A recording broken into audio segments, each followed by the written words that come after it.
Hi friends, నమస్తే. తెలంగాణ రాష్ట్ర ప్రభుత్వం రైతన్నలకి మరొక శుభవార్తని తెలియజేయడం అయితే జరిగింది. రైతు భరోసా పథకంలో భాగంగా 12,000 రూపాయల లబ్ధి పొందడం కోసం దరఖాస్తులనైతే తెలంగాణ రాష్ట్ర ప్రభుత్వం అయితే స్వీకరించడం జరుగుతుంది. ఈ యొక్క దరఖాస్తు ఫారం ఏ విధంగా ఉంది, దీన్ని ఎక్కడ నుండి మనం తీసుకోవాలి, అదేవిధంగా ఈ దరఖాస్తు ఫారంని ఎలాంటి తప్పులు లేకుండా ఏ విధంగా నింపాలి, ఈ అప్లికేషన్ ఫారంని ఎక్కడ ఏ ఆఫీస్లో సబ్మిట్ చేయాలి అనేటటువంటి పూర్తి వివరాలని నేను మీకు ఈ వీడియోలో ఎక్స్ప్లెయిన్ చేయడం జరుగుతుంది. వీడియో చూస్తున్నటువంటి ప్రతి ఒక్కరు కూడా వీడియోని చివరి వరకు చూడండి. ఇలాంటి లేటెస్ట్ వీడియోస్ మీ వరకు రావాలి అనుకుంటే మన ఛానల్ని సబ్స్క్రైబ్ చేసుకోండి. పక్కనే ఉన్నటువంటి బెల్ ఐకాన్ పైన ట్యాప్ చేసి ఆల్ అని సెలెక్ట్ చేసుకోండి. ఇంకా ఈ వీడియోని కనుక లైక్ చేయనట్టయితే లైక్ చేయండి. ఆ వెంటనే వచ్చేటటువంటి హైప్ పాయింట్స్ కూడా వీడియోకి ఇస్తారని కోరుకుంటున్నాను.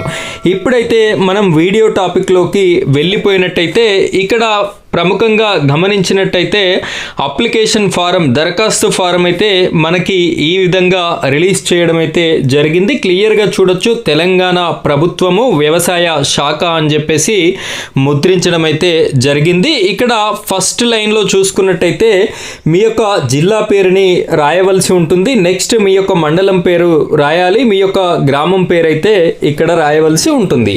ఇక్కడ ఎవరైతే అప్లికేషన్ చేస్తున్నటువంటి రైతు ఉన్నారో వారి యొక్క పేరుని, పూర్తి పేరుని, ఇంటి పేరుతో సహా ఇక్కడ రాయండి.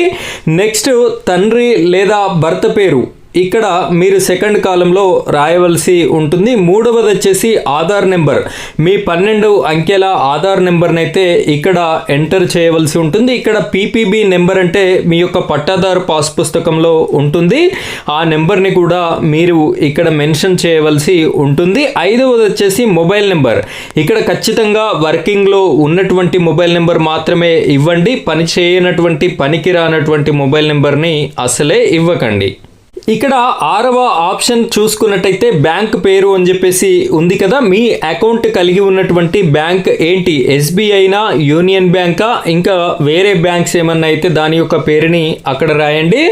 బ్యాంక్ బ్రాంచ్ పేరు, బ్రాంచ్ ఏ ప్లేస్లో ఉందో దానికి ఒక పేరు ఉంటుంది కదా, ఆ బ్రాంచ్ పేరును కూడా మీరైతే మెన్షన్ చేయవలసి ఉంటుంది.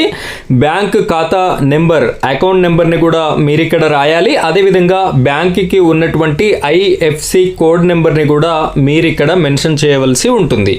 ఇవన్నీ డీటెయిల్స్ ఇచ్చిన తర్వాత ఇక్కడ రైతు ఎవరైతే ఉన్నారో ఈ రైతు ఇక్కడ సైన్ అయితే పెట్టవలసి ఉంటుంది. రైతు సంతకము అని చెప్పేసి ఉంది కదా, ఈ విధంగా అప్లికేషన్ అయితే మీరు జత చేసి ఇక్కడ చూడండి కింద వ్యవసాయ విస్తరణాధికారి సంతకం అంటే ఏఈఓ గారి సంతకము, పేరు, క్లస్టర్ పేరు అని చెప్పేసి ఉంది కదా, ఈ డీటెయిల్స్ అయితే మీకు అవసరం లేదు.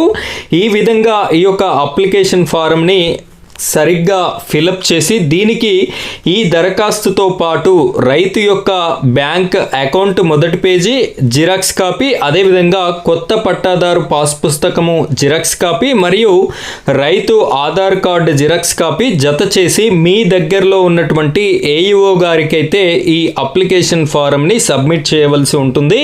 మీ మండల కేంద్రంలో వారైతే ఉండడం జరుగుతుంది. సో మీ మండల ఏఈఓ గారికి అయితే ఈ యొక్క దరఖాస్తు ఫారంని ఇచ్చినట్టయితే మీకు రావాల్సినటువంటి ఎకరానికి 12,000 రూపాయల రైతు భరోసా నిధులైతే మీ యొక్క ఖాతాలలో జమ అయ్యేటటువంటి అవకాశం ఉంది.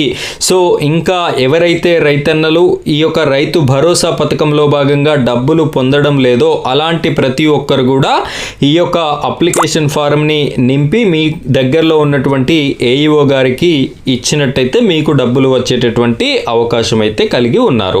ఫ్రెండ్స్, ఇది ఈరోజు మన వీడియో టాపిక్. ఇలాంటి లేటెస్ట్ అప్డేట్స్ కోసం మన ఛానల్ని సబ్స్క్రైబ్ చేసుకొని సపోర్ట్ చేయండి. Thank you friends, thank you very much.